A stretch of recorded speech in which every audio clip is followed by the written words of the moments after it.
without you now. Don't know why. Would see without your smile.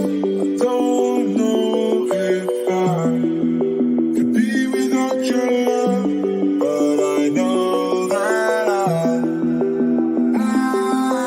on my way to find you. I'm on my way to find you. I'm on my way to find you. I'm on my way to find you.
Hello, everyone. Hello. Welcome to the stream. I don't need to do an intro. I think you know who everyone is. Here we've got myself. We've got Charlie next to me. Strike. Hello. And I cannot tell where I'm pointing. We got JT over here trying to like stay hidden in the corner somewhere. I can't point. I'm pointing like this way, thinking I'm pointing in the right direction, and then I'm actually supposed to be pointing this way. I know. I even just leaned into this corner and then quickly went to the other one to try It trips me out because you think I'm pointing this way, like I'm pointing towards my camera, but I'm supposed to. It's weird. Okay. Your controls are inverted. It's okay. But wait, don't worry, we got this. I can't function. Error can't compute. Anyways, let's get into this. We are talking about Ahsoka episode 4. I think we can all agree here that this by far was a god tier episode. Definitely the best Ditto. episode of the show so far. Ditto. I wanted to kick down a door after I seen the episode in a good way. I wanna go one by one, pros, cons, starting with Charlie. Oh God. Okay. So The breathing alone, I think, says it all. my face is turning red just thinking about it. Okay. So yeah, the ending. Okay. First off, Spoilers. Tina, why are you even here? It came out a week ago. I'm late. I know. Stupid. New So, episode anyways, tonight. back to my thing. Yeah, back to my thing. Oh my God. So from the top, love the planet. Love that they were on that. Look how it looked, fall, autumnish, and everything like that. More Night Sister mojo. Balin does some great. God rest that man's soul. Quotes and stuff like that. Get to see the voice, or at least hear the immortal voice of Sam Witwer, then see him go. Thanks to. And after If that even was him. It was him. He said it himself on his Twitch. But anyways, the after that, just the legendary moment of the Balin and then Ahsoka, their chat, their talk, legendary fight. Easily one of the best lightsaber fights that I've seen, and I'm very particular when it comes to that stuff. And then, of course, the very ending that was just legendary and almost broke the internet. Rightfully so, a certain Canadian chosen one shows up with his majestic, beautiful face, who I actually got to hug. So my con is I wanted more, but I'm happy that we're going to get it today. I have spoken. Call back. Well spoken, Charlie. Well spoken. JT, you're up. Man, without the Anakin thing at the end, the episode was already like moving my gears crazy fast, and that was just the icing on the cake. I'm glad it ended where it did, because I would have been a sobbing mess if they played him on screen any amount longer. But now I think going into this next episode, with a very, very, very strong potential of seeing him again, I'm already just got to put those emotions in the back pocket, because I just have to focus on what he's going to tell Snips. I just got to, put that away. But just wow. There's a certain feeling you get when you see something in a franchise that brings you back. It's like a bringing back moment. It's a refreshing. It doesn't even have to rely on nostalgia. But for the last one for me of like really good Star Wars, like a piece of Star Wars content, was when Jedi Survivor came out. I loved that game. I went into it with a spoiler day one. I 100%ed, both Jedi games, platinumed, whatever. Took a while, but it was worth it in my opinion. I totally love doing that. And when this episode came out, I had that same refreshing feeling of just quality content.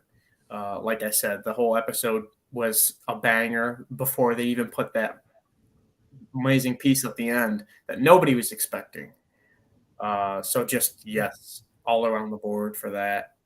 Cons, for me, probably something like it comes down to season count being 8 episodes, and we're going into episode 5 and we haven't even seen Thrawn yet, which I know is a very hyped up character. He was going to be the potential big baddie. But our eyes are all focusing on these fallen Jedi, Shin and Balin. So I'm not gonna complain about that, because we're already getting that looming malevolent nature over the episodes when I see him on screen, which is awesome because it kind of satiates that for a little bit, fills the shoes of Thrawn before he steps into the spotlight. So the con really turns into a pro at the end of the day. But yeah, Nice. Strike. Yeah, I mean, JT said already a lot of the things that I can just second. Like, yeah, yeah. I obviously the end is being talked about the most in the grand scheme of the Rome in the Star Wars fandom, but as JT, Charlie, and you already said, like, it's really the cherry on top, the icing of the cake, that scene at the end, because the episode itself was so well done. I thought the pacing was really good. That was one of the things that had, sort of bothered me a bit in the like episodes that came before. I thought the pacing was just a bit off. Like, when you're like into content creation just a bit, you sort of have an understanding of like when, to cut the scene when it's like just that bit too long. It doesn't need to be that. And I had just the feeling a bit too many times that it was that case. But in this one, I really liked it. I thought the rhythm was really good. Particularly also, like, I mean, the music has been great in general, but particularly in this episode, I thought even with the sort of, just casual things going on, I thought it was just great. The atmosphere. I thought just Hu Yang continues to be a beacon of joy for my Clone Wars soul. It is unreal how a droid can bring you so much joy. Like, and anything he says, I'm just like, yeah, Hu Yang, I know. Like, I agree. I really enjoyed seeing Sabine from her Mandalorian side again, and not necessarily from the pushing her to the Jedi side. And it was really badass. And I know probably nobody else wants to hear it anymore, but they used the right Westar sound. So that was just a little thing for me. But I thought that whole fight against like the goons and the HKs was great. Then obviously like the fight between Ahsoka, Sabine, Shin, and Marok was pretty damn nice too. I guess first of all, like the Ahsoka and Marok fight, I thought was very well done. I know it hilariously ended in JT being like, "Yeah, he finally does something," and him immediately getting sliced. Oh, don't worry. I'm gonna bring it up. I'm gonna pull it up. But in all fairness, I will say I have really enjoyed the movements of the probably stunt performer that did the stuff for Marok. I thought the movements were just very honestly. It reminded me a lot of the Grand Inquisitor, but in Rebels, the way he moved, very elegantly, very precise. So I really liked until he died. I really liked how he was handling himself, and I thought it was a very visually pleasing fight. And yeah, with Shin and Sabine, I thought it was also very well done in terms of like Shin, like very clearly seemed to have the upper hand when it came to just saber combat. She was easily pushing her back. And then, I mean, I'm not a fan of the possibility of them actually pushing Sabine to be force sensitive. So when she was reaching out, but then sort of just tricked Shin into thinking that she was trying to use the Force, but then used her wrist rocket or her wrist like explosive darts. I thought that was brilliant. That because I expected it to be the other thing.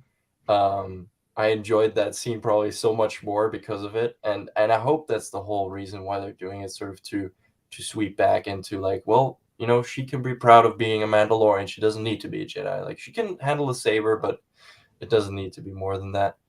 And then obviously, probably the best lightsaber fight since the prequels, and I'm not kidding.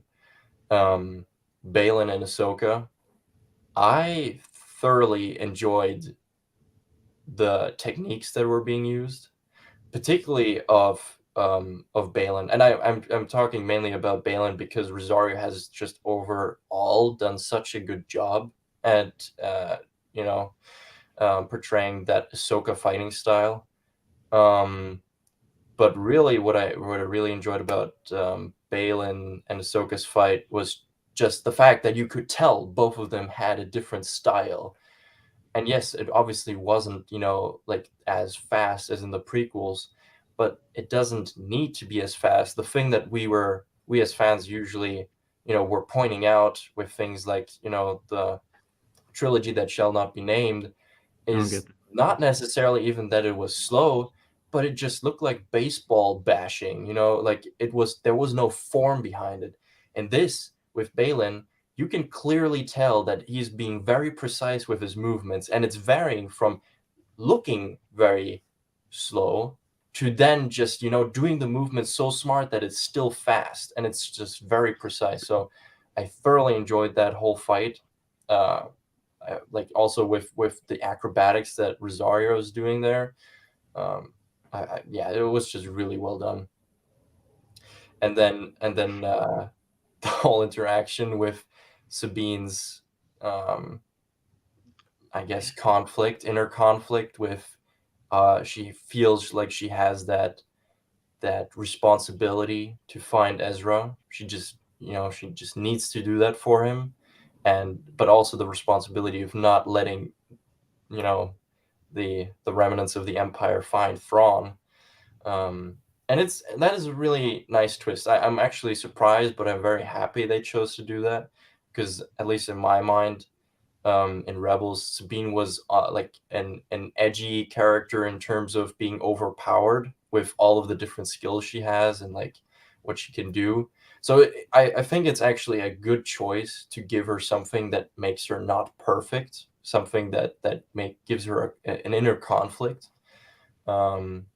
And also with how Balin handles it, like Balin, I think has just signed off on being such a great follow up to like a Dooku style character, with just he's obviously, in that sense, going down a dark path, but he's still, I wouldn't even say he's still better than Count Dooku. I think he's still a bit more true to his word when it comes to that. Like by the end, especially like in the Clone Wars, you see Dooku isn't that,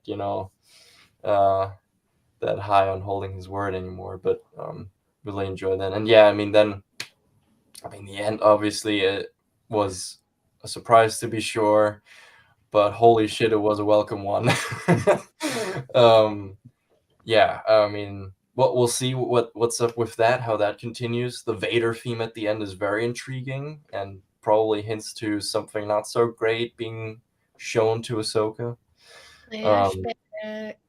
But the only bad things really, Dun, and I have dun, to say again, dun. this is by far my favorite episode of Ahsoka. Well, and and with actually that being don't said, think there's- we'll see you next week, because Strike covered everything in the episode because it was all good. That's just plain and simple.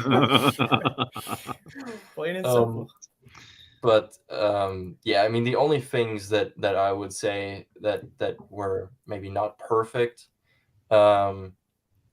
were Hera, but I'm not going to go into that. I just don't like the cast. I don't think the casting is good still. But the only thing that would be is the de-aging for Hayden. And hear me out before you say anything. Hear me out. I think it's a clear case. I think it's a clear case of what we had in Mando season 2. Like, I think it's more than good. I think it did the job. I was getting emotional. Everyone was getting emotional. But I think at face value, I think we can all say it could have been definitely better. Like, especially with seeing how they de-aged Mark Hamill in Book of Boba. But again, it didn't ruin the scene for me. But I guess on a technical standpoint, that would be the only thing that I could say. I don't know. For me, it was a little bit of an improvement from Kenobi, because in that it's not like they did anything at all for him. They just kind of left him how it was, and I think they did that because of that. There was a bit of kind of like not I don't want to really say backlash per se, but a lot of people were kind of questioning the decision of why they didn't do something, because obviously for Kenobi they are showing flashbacks or of stuff, and with Ewan McGregor, all they really had to do was change his hairstyle, because he didn't really look that different, but I mean, they have aged. And with Hayden was in his, early 20s, and now he's in his early 40s. So they have to do something. Hayden definitely still had, like he looked adult, don't get me wrong, but he had that sort of, still baby face and Right. really like, quotation marks. And I think that's actually sort of because I actually don't think that the aging, this is really like getting sort of technical. But I was sort of like listening to, I listened to like like Corridor Digital. They have like podcasts with like visual artists and stuff. And I think actually what probably hinders them for making the aging perfect, so to speak, is, for instance, the reason why it's so good in Book of Boba with Mark Hamill and like Luke, is because Mark Hamill is not the base of what they're putting the mask on. I mean, it's Right. an actor who looks similar face shape wise to what Mark Hamill looked when he was that young. Right. And with Hayden right now, obviously they're using Hayden, and Hayden, as you said, he's in his 40s. Like his face has changed in that way that I think particularly like the cheeks, like, or not He's the just cheeks. gotten older. And Yeah. don't get me wrong, he still looks amazing. Like he still looks Oh yeah. fantastic. Oh, But it's he's aged just very nicely. yeah, it's just the fact of the matter is he's a full grown adult with a kid and a life, and he's basically not really stayed out of the spotlight per se, but he's stepped back from it a bit to kind of live a more normal life. And now that he's back, it's kind of like, okay, what do we do? Like, Yeah. like you said, Mark Hamill had, a base. This guy's just fully coming back because frankly, that's what the fans want. What better base of, what better base to have to put the mask on than the actual guy himself, Right. Which makes you really wonder, like, what if they use Sebastian Stan in the Book of Boba Fett and then put That's the what mask a lot of over people him? wanted. Like a lot of people were really petitioning for Sebastian Stan to come back if they ever did like Mark Hamill acknowledged it. He called him his son on he Twitter or did, he something. Yeah. did. But I mean, I think it's just more of like he's doing Marvel, and I don't remember if he said, I could be wrong, but from what I heard, he kind of stated he didn't really have interest in taking over that because frankly, Mark Hamill was Luke Skywalker. It's kind of one of those things where it's like, they're trying to be respectful of that person. But I get it. Like, hey, you have if it ever came a time where you're asked to be in Star Wars, you have the very person right there. You have his approval. So To me, yeah, not only the approval from the source himself, but to me, I always see it as the same scenario as Alec Guinness and then Ewan McGregor Yeah. portraying Yeah. that. I mean, they even fused, they put like a transparent face on both of them and like put both of The their faces together. revenge. Their like similarity bridge or whatever, there's like a triangle that you draw from the tip of their nose to their eyes, lines up 100% perfectly. Perfectly. Like it's Yeah. uncanny. Yeah. So some people are just like born for the role, Yeah. Right. But yeah, one last thing on that, because like again, like I feel like it is very much in the realm of like season 2 Luke, where it's like it does the job absolutely, like more than well. And really the only reason, I'm not trying to dunk on like the show or anything, the reason why I like to point those kinds of things out, because it's simply Disney's fault for not using these legends earlier. Like that is literally what it comes down to. And I mean, I'm glad we're getting something with them now at all, because better late than never. Yeah. Yeah. Thanks, prequel haters. Appreciate it. Yeah. I can't entirely blame Disney for that either, because kind of like Charlie just said, like there is some responsibility to fans, but also the very people that wrote that stuff, the people that made that stuff, because kind of like we saw with, you know, the movies that shall not be named, the actors, you know, end up being the ones that get the hate for it, and they don't deserve it. And it's what pushes them away from doing that stuff again. And it's basically history repeating itself. You know, those movies were bad, and guess who got crapped on for it? And we're just lucky enough that, hey, we're getting Daisy Ridley back, even. And I know people are out there complaining and whatnot, but I love her. I think she's a great actress, and I think, you know, her coming back is pretty cool, but it's also like Disney has a lot to make up for things. I never Yeah. had a problem with Rey, like as an actor or even her character. Right. Like I didn't mind Rey. What I cared about was how she was written into the story. Right. And my only concern with her coming back is what a lot of people think with Ahsoka nowadays, that this whole heir to the Empire after Return of the Jedi was Luke's deal. Like, this is Luke's story. So when similar aspects are taken from that and given to these new characters, you can see that people would be, kind of outraged. It sort of sets a stereotype. And that's the thing that kind of upsets me is, like, you know, it's nice to see new characters introduced. But I think it's kind of like a double-edged sword of, like, you have, you know, these writers getting hired by Disney, and they're not even really writing original source material. They're just looking at previous stuff from Star Wars, taking it, and then putting a new name on it and calling it original. Well, sometimes they don't even put a new name on it. I mean, we were at Celebration, and when they announced the new eras, they were all like, it was the Old Republic, Dawn of the Jedi, and New Jedi Order. I think it's I would say that's probably a miscommunication thing, where I don't think it's necessarily meant to be introduced as a new era type thing where it's like new, like original. I think it's more of a new era of Star Wars that we've never seen show up before. We've never had Old Republic stuff in TV or movies. We've never had Dawn of the Jedi besides in books. I think that's kind of what they're trying to get at. And I don't have a problem with that, because I've known for the longest time that Dawn of the Jedi was going to be a thing. And look what's happening. It's becoming a thing. I'm just on the fence, because I am for and against it. Because I love new Star Wars content, whatever way you slice it. I'm willing to give it a shot, right? Right. But I also understand where these people are coming from, where, like, the source material was already there. You're just going to create a new story, like, copy my homework, but don't copy it. Right. Kind of saying. Tweak a few things up.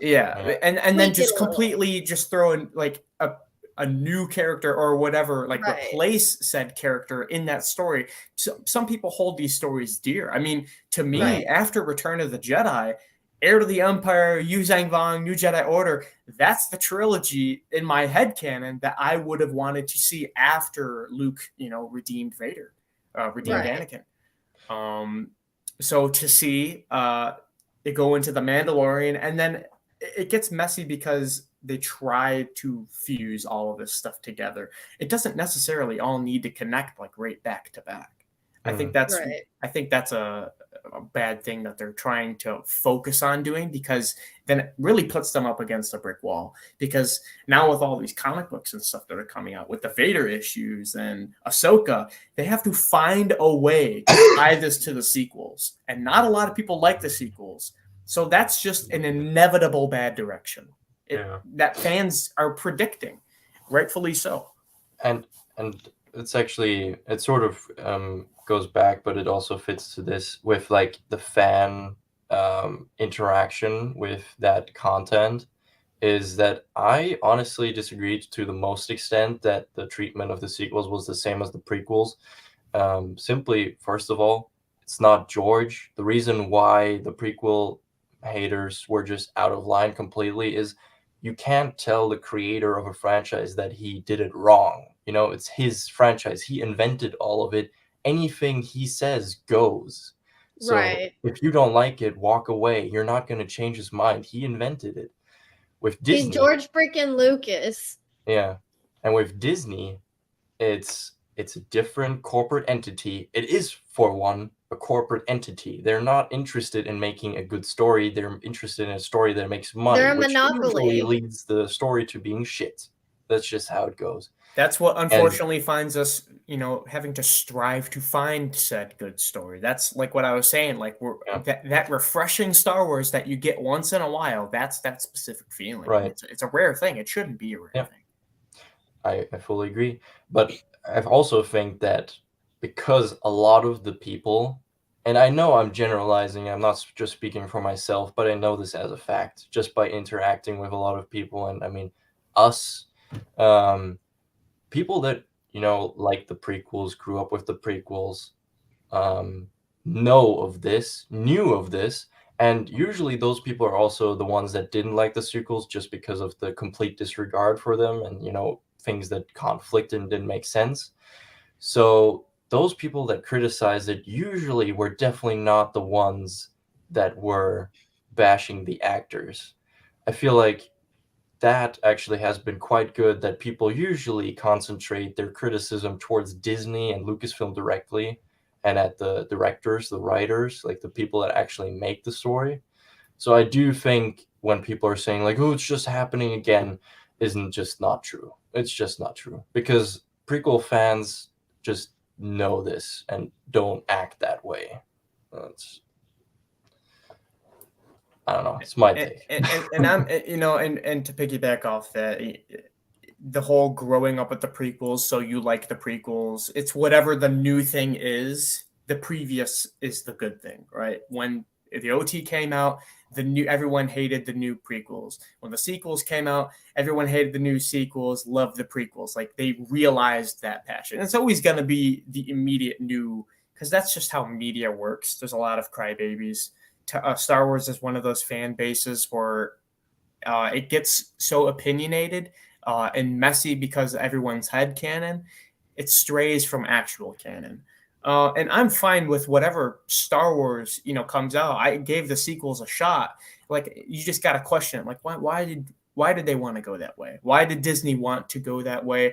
What material are they trying to, bring into the light? But when that material contradicts previous stories and gives false hopes, because it's easy to say with 100% guarantee that Disney has been riding the nostalgia wave for a long time, ever since they took over. So it just puts that sour taste in your mouth, to even just bring it up. But what you said, that is exactly the point. It's not only that it's new, but it contradicts what came before. Because I fully agree. It's always going to be with, new content. The new content comes out. There's a certain generation that started with that content is going to fall in love with that. Mhm. But exactly that point of it contradicting stuff that came before absolutely shoots them in the leg. Because, for instance, my girlfriend Avila, I mean, you all know her. She's a very big Star Wars fan. The first Star Wars she saw was episode 7, 8, and 9. That's the first Star Wars she ever saw, and she dislikes them now because she saw everything else after and noticed that it doesn't make any fucking sense. So that's where they absolutely shoot themselves in the foot, because any sort of Star Wars fan that's going to invest time in those stories and see what came before is going to end up disliking that era. If you're not completely brain dead and understand what Star Wars is about, you're going to go down that path. So that's the whole issue I have when people are saying, well, the kids in 10 years, are gonna, they're gonna love it. And no, if they were actually, if they're actually interested in Star Wars, watch the prequels, watch the OT, watch the Clone Wars, watch Rebels. They're gonna be like, the fuck were they thinking? I never knew that. That's all, by the way, Strike. This could be a stream that lasts days.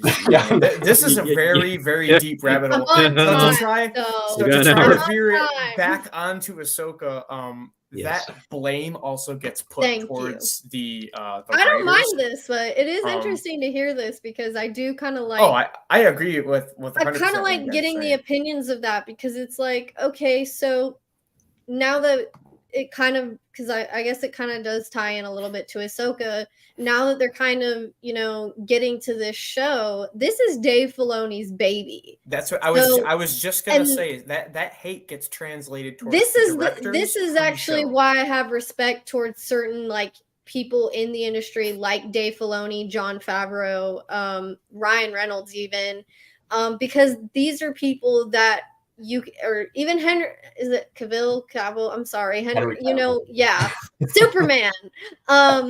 People like them, where you could tell that there's such like they're like us. They're super fans of this stuff. They grew up on this stuff. They've invested their time into it, and when they go and do these shows and movies and things that are being based off of books and stories and things that other people created, they're the people that are willing to step up and say, this is my baby, you are not touching jack crap. But Dave Filoni has no say in that. And I will say this, just in case something happens that the majority of fans don't like. Dave Filoni is writing the story, but at the end of the day, if Disney or Lucasfilm says, Dave, we want you to change this, he needs to play ball, and that's just how it is. So I just hope I obviously, first of all, don't hope that anything like that happens, but if it happens, I also hope that fans won't go ham on Dave, because it's just not gonna be his fault. Fortunately, Dave knows what the fans like, Right. because he's heard the voice for the Clone Wars. I mean, hell, that's the reason season 7 was even Hashtag Clone Wars saved. Yeah, that's the reason it was even a thing. So they're aware of that. Fortunately, he knows what the fans want. So whatever story that he does conjure up can kind of lead into that direction. But like you said, I mean, Disney says what goes. So I mean, it could be butchered, it could be unaltered. So it's really a gamble. I think from kind of what we've seen from him and just everything he's brought to Star Wars so far, he is willing. It kind of shows that he is willing to step up and say, like, hey, look, kind of like you're saying, I know what the fans want. I know what the fans like. Give it to them. This is this is what you need to do. And kind of like you were saying with Clone Wars season 7, like he obviously fought pretty hard to have that. And like ultimately Disney is going to have a say, but it's just kind of the point of like, it's nice to have people in the industry like that are still genuine fans, that are doing everything that they can, in their power to actually bring good content. And it shows with Ahsoka, kind of like Strike was saying. For me, this was by far my favorite episode. Everything about this episode was just like chef's kiss. Like, for me, like the start of it ultimately was the second Hu Yang was off that ship and he started hearing things, and we just see the little droid eyes squinting around like. It didn't even have to be voiced by David Tennant either. Like he didn't need to the say writing of Hu Yang was just already carrying the show. It's just so interesting to see like how precise. Piercing eyes looking down at a corner it's just so interesting. They're being so precise and detailed about robot, it. I swear. I'm just looking down at the ground and I was like, oh, I said it. I called it. The 8K is going to beat him up. Dude, the second he brought it, he's like, I got boxing arms and I got these extra arms. We're about to see some General Grievous crap happen. Yeah. EU Grievous, his entire upper Some torso real can steel. 360 spin. I was just wishing Hu Yang would do some sort that of reference. Just that whole like fight for me was like I don't know why, but I just enjoyed it so much. And then like he goes to get the lights, and Ahsoka and Sabine are just like, all right, it's time to go. Ahsoka whips out the sabers. Before they even do that, Hu Yang, like he looks at he puts his hands on his side like that. He's like, oh yeah, my work. my work. I just did this. It's like, dude, I just spent who knows how long trying to fix this ship, and now I gotta break it apart again to save them. I mean, like what Strike was saying earlier, I never thought I'd be so connected to a droid. I mean, Seriously. even just seeing him in the Clone Wars, like I already liked him because he was like the lightsaber droid. Yeah. Yes. But this dude is just like a proxy K2SO. He's like that. He's like that sidekick companion. He's everything you like about 3PO and thrown into the spotlight with the. Yeah. I mean, Hu Yang just never fails to amaze me. Just the most enjoyable moments. I didn't know until a few weeks back that his concept art was the original for Ralph McQuarrie C-3PO. So I was like, wait, what? Looked at it, I was like, I believe like the top of the head. Yeah, it blew my mind, but also voice of David Tennant, one of my favorites from Doctor Who. So immediately I'm automatically attached to like protect him. I'll kill you. It does carry weight that is still him voicing him, and yeah, I don't know. Hu Yang is like, I mean, he only shows up in that one arc in the Clone Wars, but I remember as a kid, like when he pulled out the lightsaber parts, like my imagination was going fucking wild of like, oh, how could I, what kind of parts are there? Like how many different parts are there? And like, when he was like, when Gunji was like stepping forward and he was like, oh yeah, maybe something more. And he was doing that for a group of kids too. Like, yeah, you can just, as a kid, you can picture yourself being one of them. Like, imagine if Hu Yang was in front of you and like, now pick what parts you want for your lightsaber. Like, it's cool. Yes. So yeah, that's good. Hu Yang's definitely been one of those. Hu Yang. I didn't think he was gonna be Hu Yang. I'm not gonna lie. I'm gonna start a hate post or something. Justice for Hu Yang. I didn't think we would see so much Hu Yang in Ahsoka. I really didn't. I'm loving it. I'm loving it. Way more screen time than Chopper or anything. Until the trailer, I would have never thought they would bring him back at all. Like, I have to say that's actually probably been one of my favorite things about this show so far is bringing so many of the voice actors to play the very characters that they voiced in Rebels and Clone Wars and, all the animated stuff. Seeing, David Tennant obviously being kind of the favorite, it's just nice to see that. You're getting a mixture of original and new people coming in. You see Hu Yang go to the back of the ship and he drinks some polyjuice to stay in his droid form. Harry Potter reference. The worlds collide. The Merge Droid 5000. Harry Potter reference. I think the other thing in mind for me is like the cinematography for this show and the CGI has like, you can tell, and I hate saying this, but you can tell they spent more money with this show than season 3 of Mando.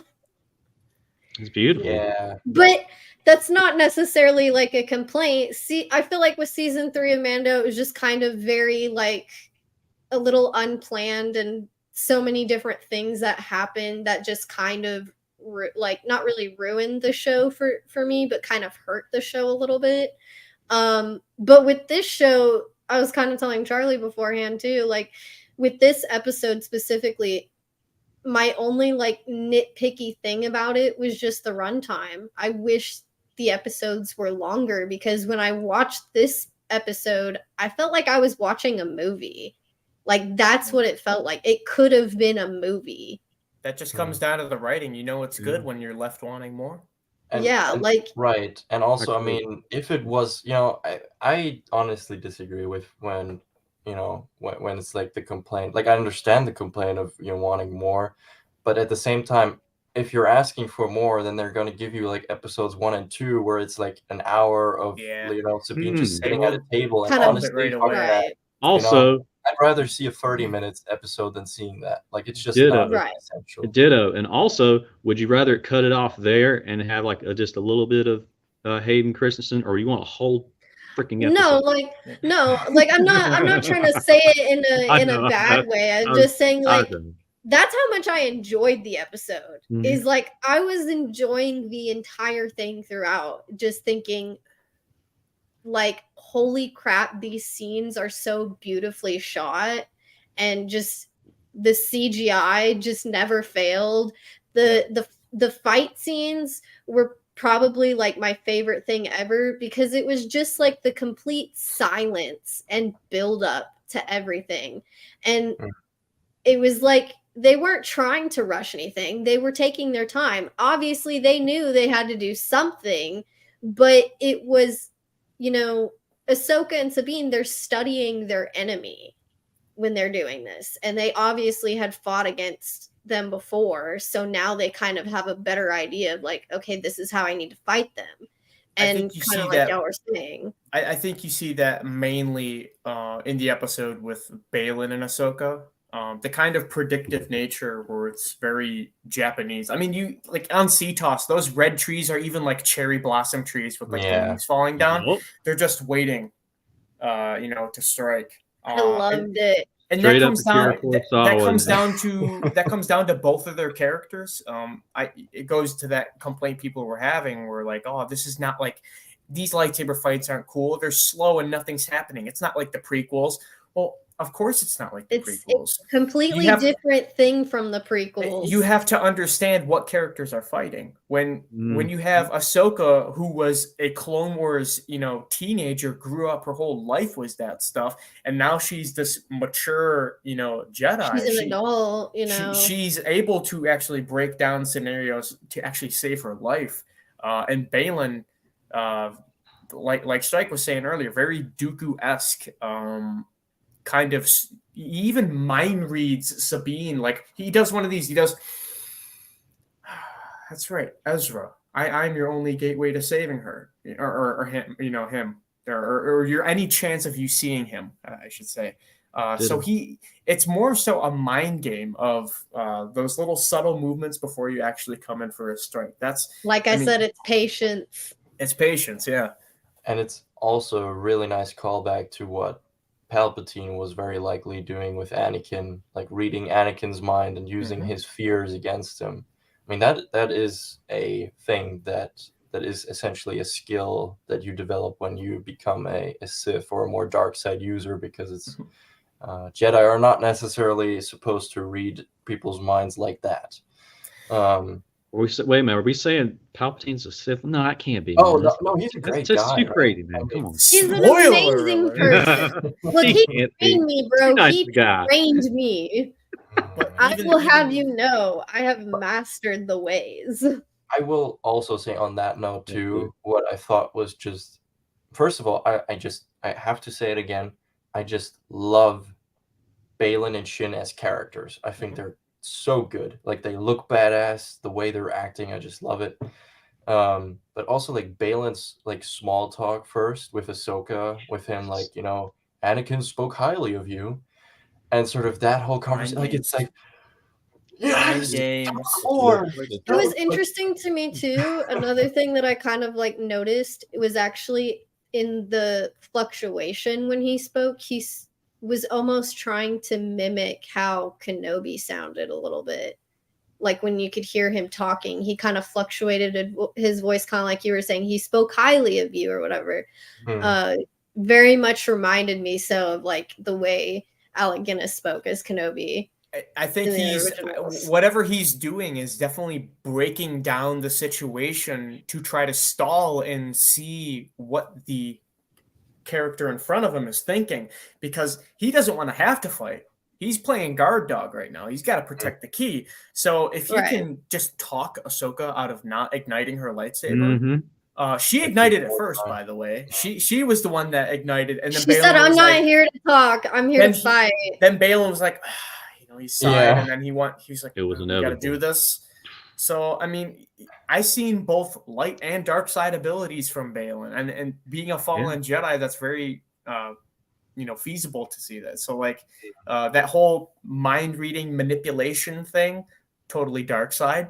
But on the other hand, him sparing Sabine from being force choked by Shin, very light side, very honorable. So he didn't have to do that. There's a lot of conflict with him, and you could tell by the way he, it goes, how it goes from one scene to the next, kind of like you're pointing out. He acts one way and then automatically acts another way, because kind of like you were saying, he didn't really want to fight Ahsoka. He was kind of trying to talk her out of doing it. He's like, look, I don't want to do this, but I will because it's my job and He's I'm just trying to going get do by. everything. Yeah. Yeah. I mean, if you And- were a Jedi that survived Order 66 and your squad Right. betrayed you, and then you were framed to being the bad guy in the galactic public, Right. you would have some animosity too. I'm just thinking, you're is dark, there yeah. a bigger goal with all of these characters? Because in my head, I'm thinking that Balin and Shin aren't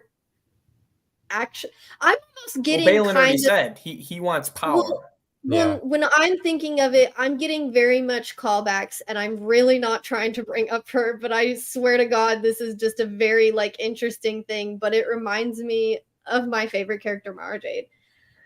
Because it's just kind of it almost makes me feel like a double spy thing is going on with Balin and Shin. Mm. Because they're very much so like, we don't want to fight you guys, but we're going to because it's our job and we're working for this person, this night sister, this witch, So I'm thinking, what's the bigger goal? Who's really after Thrawn and who's just kind of, trying to stay alive? Well, I mean, that could be said Balin about really, That could be said about Galen Merrick as well. Yeah. Right. He's just working for Vader, right? And So like poetry, it rhymes. It goes through a couple different characters.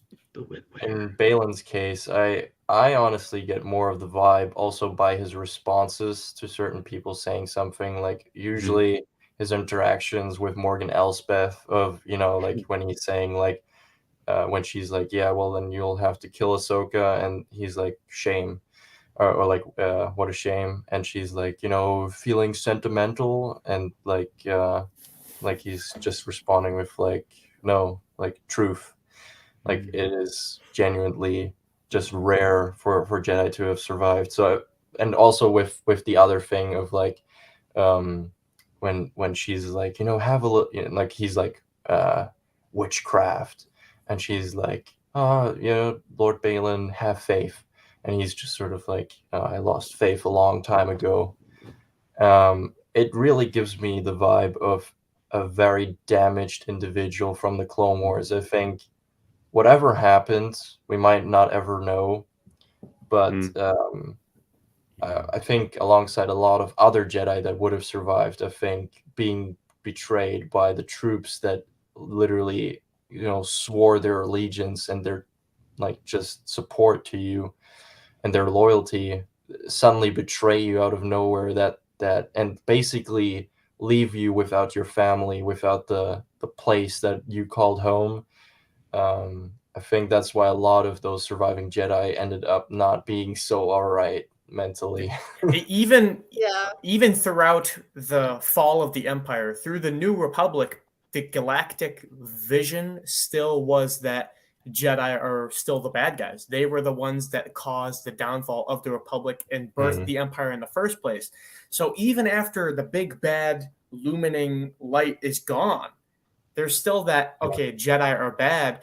And they're not going to tell the difference. If an alien walks up to someone and someone pulls a lightsaber, Jedi, get that Jedi, they don't know what a Sith is. That's not a commonality. Right. The Jedi didn't even know what a Sith was in like the prequels. They're like, they've been dead for thousands of years. What is Darth Maul? Who's that guy? It's but probably nothing. they're just gonna see that. Yeah, they're just gonna see that lightsaber though and just prejudge bad guy, whether he does bad actions or good actions. Think of Ahsoka episode 1, right off the get-go. Shin and Balin, like reverse trade federation, just going ham on the entire populace of that ship. They didn't want to do it at first. He's like, you guys really want to do this? Yeah. Like, okay, that's what we're gonna have to do. Shin Just force break down everybody is that they didn't want to have to do that, but that's just what they had to do to survive because they are outcasts. That's what I love about that character, specifically Balin, and I'm so glad, by the way, shout out to Venomous. I got 2 pieces of art coming from him. I gave in and got 2 of them. Nice. So yeah, that character has fascinated me that much. I will say one thing. It has not really, well, it has sort of to do with the show, but not actively. I will say the amount of posts that I have seen at this point of people not talking about, you know, the quality of the characters, the portrayals, but of like Hera's ass, Sabine's ass, Shin Hati, I'm going to fucking kill someone if I see that anymore. I am so tired of it. It's so fucking weird, and it shouldn't be a thing. I don't know. He's Why done don't we with the talk thirst about trapping. Sabine's Mandalorian armor? That's what Uh, you can talk about. No, I genuinely that I don't remember Mm. that being a thing with like Cara Dune or like, you know, like that has been something recently, and it's really bothering me because it just I don't know. I just think it's wrong.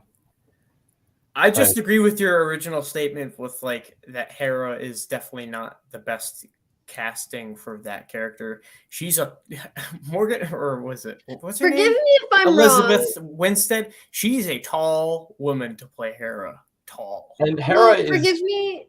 short in Rebels.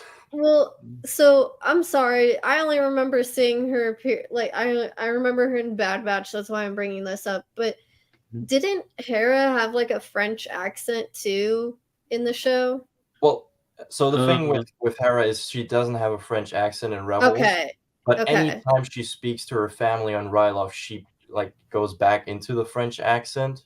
It's Mhm. sort of like when like I can Because in resonate Bad Batch, she did have the accent. I remember it in season 1 when she shows because up. all Twi'leks have it. Like that's Right. like sort of the way they speak, but like because Right. she's like around, you know, the ghost crew, like she spoke like normal English or That basic. just the confused me. only So no, Yeah. you're good. The only time that happens is in Rebels whenever Thrawn makes his entrance and she's after the Kalikori and she tries to disguise herself like a inmate or something like that. Yeah. And then The very content, quickly the gets to continuity is weird though because I don't even think they necessarily have to speak in that French accent around their people or Mhm. just or you know around the common public because when Anakin, you know, hit his head or whatever. I forget exactly what thing in the Clone Wars it was, but they were defending those village of lemur people that roll like droidicos.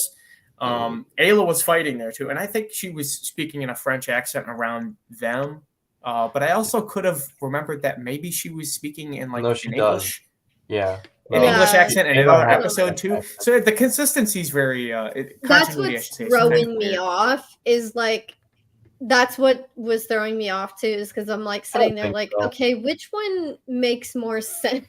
No, I think both make sense. Like I can tell you right Right. now, as a German, like there is like sort of like the standard of just, you know, like the plain translation would be like High German. And then depending on what region you're in, you're gonna be pronouncing things differently. You're gonna have certain thing like even certain words that are different. And so and like for instance, like I originally come from more of the Bavarian part of Germany, but like you know when I usually speak German, like it's really more the High German.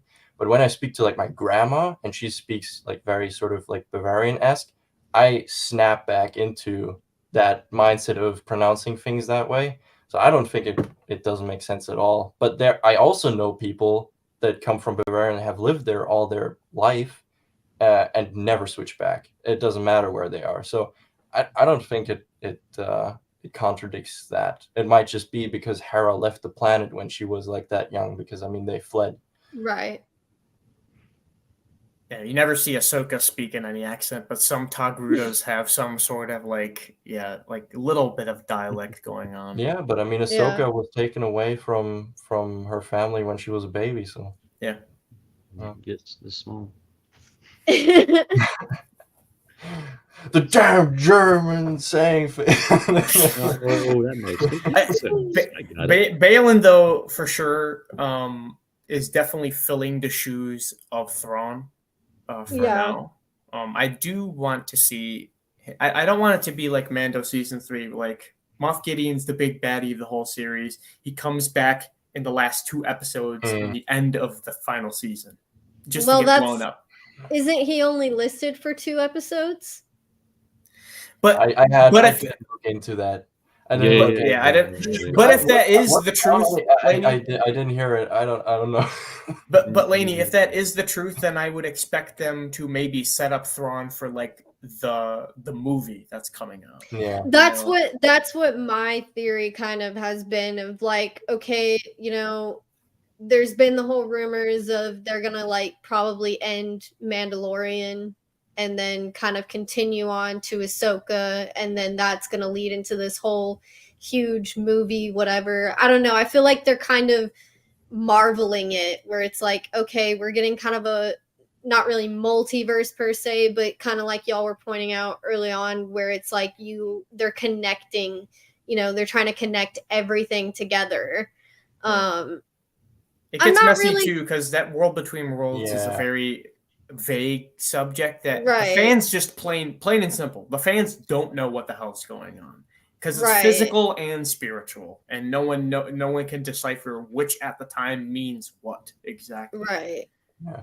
And I also think that they should definitely try to not make it like what they did in Marvel. And I think at the moment they're kind of dipping into that because like they said that you don't need to know Rebels, to know Ahsoka. Right. I don't know. I have noticed like quite a few callbacks and conversation topics that yeah, okay, you might, start imagining what might have happened. You kind of But I gotta feel know like if you Rebels. haven't seen it, it is still gonna sort of be like, I don't know what they're talking about. I mean, The little I can kids, already tell you, my parents will start up Ahsoka and they'll be like, "Who's this Hera character?"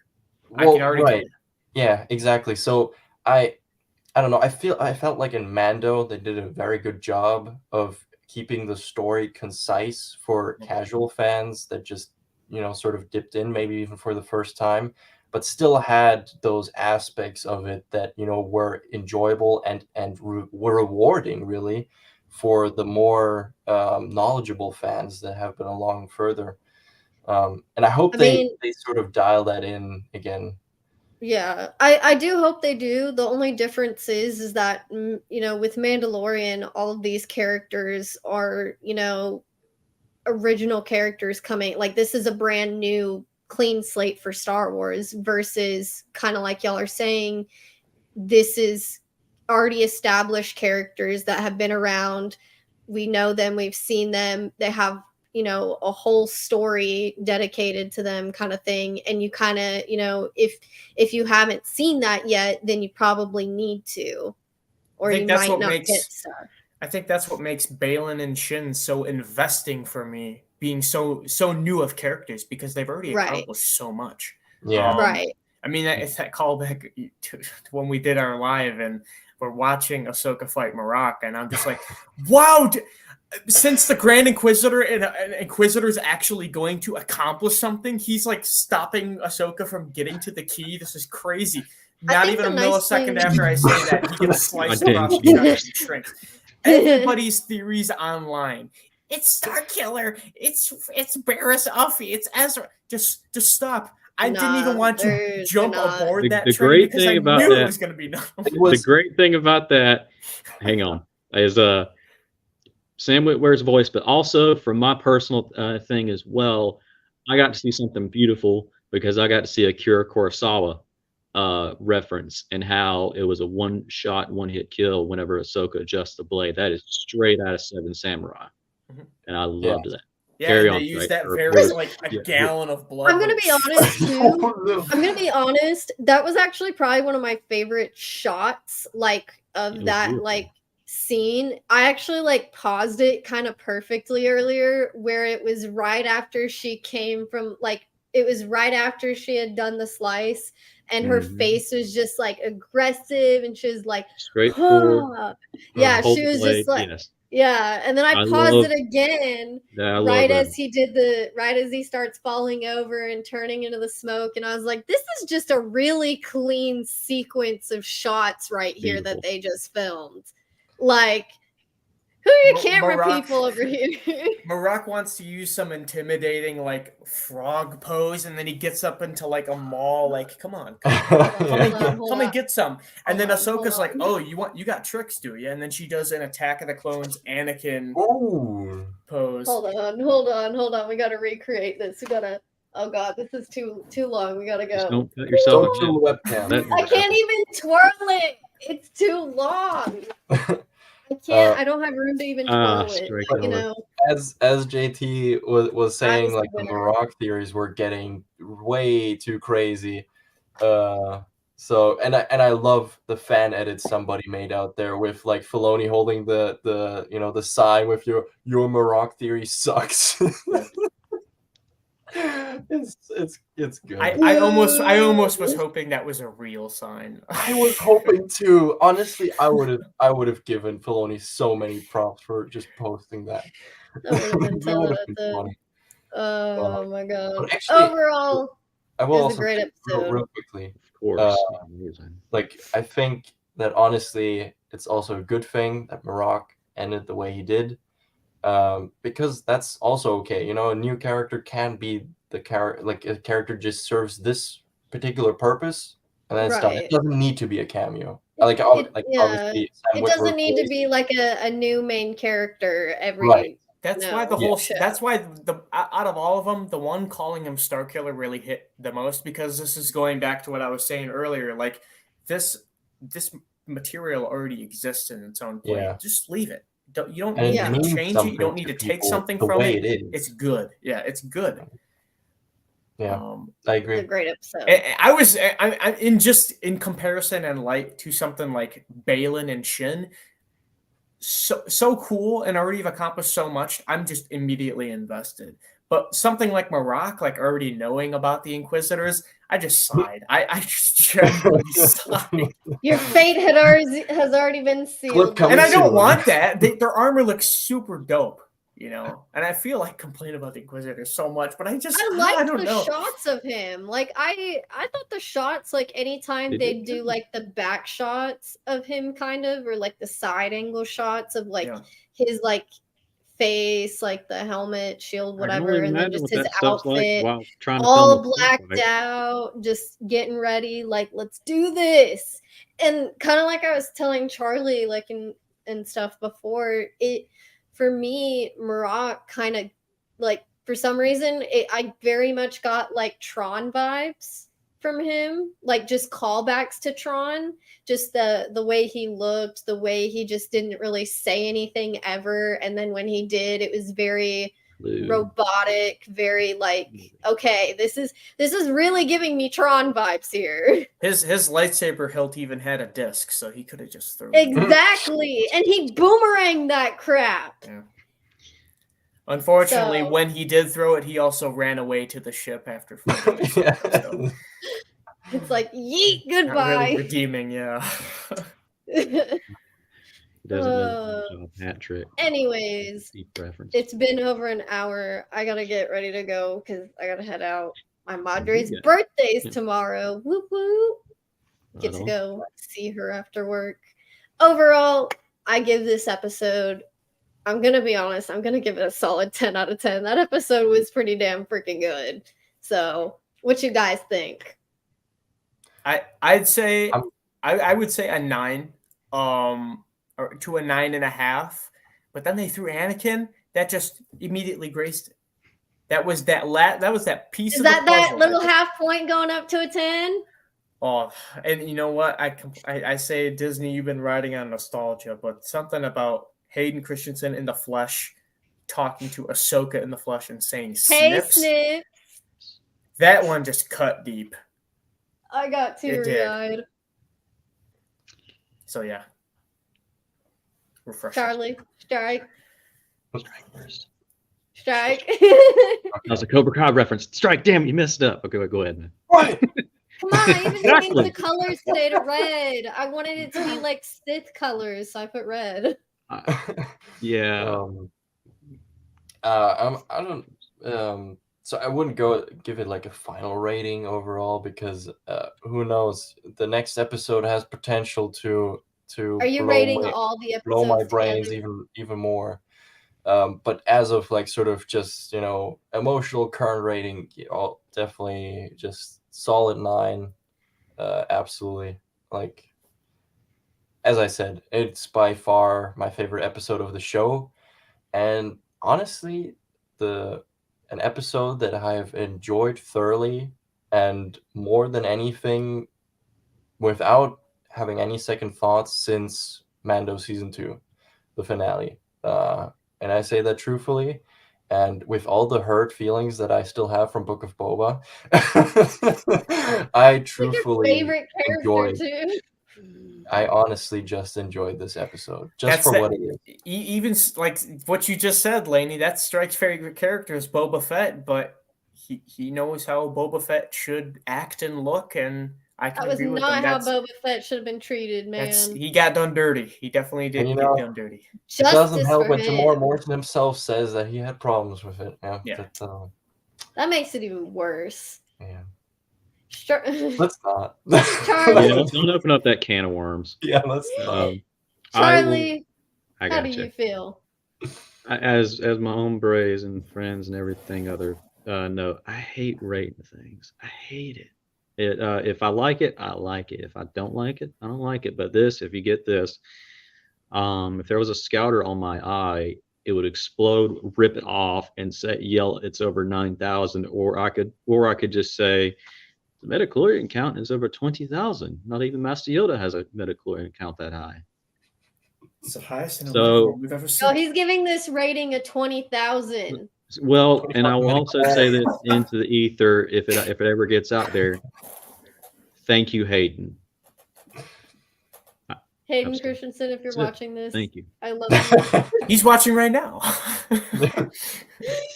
I'm so mad I didn't get to meet you at Six Flags. He was amazing. I will always. I'm sure he's gonna be around. You'll get your chance. So upset over that. Anyways, guys, we hope you enjoyed. We'll see you on the next one. Anybody want to plug anything in really fast? Because I know y'all are supposed to stream in a little bit. Yeah, watch party on my channel. In probably 5 minutes or maybe. Oh God, Yeah, I'm sorry. We both gotta go.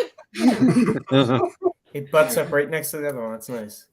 Right. Perfect. I don't even gotta move. Yeah, exactly. You can just stay seated. Yeah. I'll be gone. They're hosting for me now. Peace.